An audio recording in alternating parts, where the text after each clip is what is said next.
2018 chongbarini Yagolo 2023 chongbarini sekang Amono Puila Jirania bukhakseni Jirania hatiwo luku himboto khlaijaka Cpim ni tidul mungbai koktomao himbotogo Cpim ni politburo ni adong manik sarkar haste bodol ni tangphang Jitendra Choudhury no karibo juda juda adong song oro koknarak laikha video report Chumui TV এই উদ্দীপ্ত এই সাহসী মিছিল অংশগ্রহণ করেছেন যারা বিগত 5 বছর সারা ত্রিপুরাজ্য সহ এই জিরানিয়াকে অবরুদ্ধ করে রেখেছিল তাদের সমস্ত রক্তচক্ষু হুমকিকে মারিয়ে আমি আপনাদের সকলকে আমাদের পার্টি রাজ্য কমিটির তরফ থেকে এবং আমার নিজের তরফ থেকে অভিনন্দন এবং শুভেচ্ছা জ্ঞাপন করছি। বন্ধুরা, আপনারা জানেন আগামী 16 ফেব্রুয়ারি তারিখে ত্রিপুরাজ্যের বিধানসভা নির্বাচন। এই নির্বাচনে ত্রিপুরাজ্যের নির্বাচক মণ্ডলে নতুন একটা সরকার গড়ার জন্য নতুন একটা শাসন ব্যবস্থা তৈরি করার জন্য তারা ভোট দেবেন। অতীতেও বহুবার এই ত্রিপুরাজ্যের মধ্যে এরকম বিধানসভা নির্বাচন হয়েছে, আরো অন্যান্য নির্বাচনের সাথে, কিন্তু এবারে নির্বাচন এটা শুধুমাত্র যে আজকে যারা শাসন ক্ষমতায় আছে তাদের অন্যায়, অত্যাচার, প্রতারণা এবং সর্বোপরি গত 5টি বছর এই ত্রিপুরাজ্যকে গণতন্ত্রের যে শ্মশান ভূমি পরিণত করেছে সেখান থেকে মুক্ত করে এবং গত 5টি বছর এ রাজ্যের মানুষের জীবন জীবিকা, কাজের অধিকার এটাকে স্তব্ধ করে দিয়ে আবার সেই যে মানুষের অধিকার ফিরিয়ে আনার একটা ভোট না, এই ভোটের মধ্য দিয়ে সেখানে শুধু সরকার পরিবর্তন করা,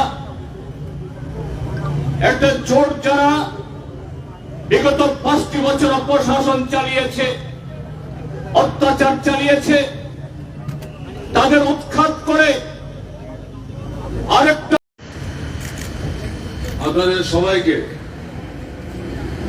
প্রীতি শুভেচ্ছা অভিনন্দন জানাচ্ছি। আজকে জিরানিয়া মহকুমার রাজপথে যে শত শত মানুষ লাল ঝান্ডা কাঁধে নিয়ে নারী পুরুষ নির্বিশেষে গণতন্ত্রের বার্তা ছড়িয়ে দিয়ে সাহসী পদক্ষেপে এই সংগ্রামী মিছিল সংগঠিত করেছেন, তাদেরকে আন্তরিক অভিনন্দন জানাচ্ছি। এখানে দাঁড়িয়ে দীর্ঘ কথা বলার সুযোগ নেই, আমি আপনাদের ভারাক্রান্ত করতে চাইছি না। সামনের নির্বাচন 16 ফেব্রুয়ারি।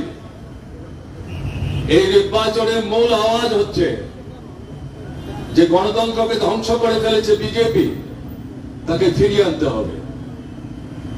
মানুষের কথা বলার অধিকার, মত প্রকাশের স্বাধীনতা, সমালোচনা করবার অধিকার, যেগুলোকে আমরা বলি নাগরিক অধিকার, হরণ করে নিয়েছে বিজেপি। এটাকে ফিরিয়ে আনতে হবে, পুনঃস্থাপন করতে হবে। ত্রিপুরায় বিরোধী দলের কাজ করার অধিকার বিজেপি হরণ করেছে মনে করার কারণ নেই। শুধু জিরানিয়াতেই মার্ক্সবাদী কমিউনিস্ট পার্টি বা কংগ্রেস তাদেরকে বাধা দেওয়া হচ্ছে। ত্রিপুরার 80 থেকে 85 ভাগ এলাকাতেই বিজেপি গত 58-59 মাস যাবৎ বিরোধী দলগুলোকে কাজ করতে দেয়নি। একদলীয় স্বৈর শাসন, শুধু বিজেপি থাকবে আর অন্য কোন দল তাদের পতাকা থাকবে না, অফিস থাকবে না, আন্দোলন থাকবে না, সংগ্রাম থাকবে না, মানুষের কাছে যেতে পারবে না, মানুষ তাদের কাছে আসতে পারবে না। এই অবস্থাটার অবসান ঘটাতে হবে। শাসক দল থাকবে, বিরোধী দল থাকবে, জয়ী দল থাকবে, পরাস্ত দল থাকবে। নির্বাচনে না দাঁড়িয়েও যারা রাজনীতি করে জনগণের জন্য, তারাও থাকবেন স্বাধীনভাবে। তাদের নিজেদের গণতান্ত্রিক যে চর্চা, এটা করবার যে অধিকার সংহার করা হয়েছে, তাকে পুনঃস্থাপন করতে হবে। 16 ফেব্রুয়ারি নির্বাচনে এটা হচ্ছে অন্যতম বক্তব্য। ভোট নেই ত্রিপুরায়। বিজেপি সরকার আসার পর পঞ্চায়েত থেকে শুরু করে লোকসভা এবং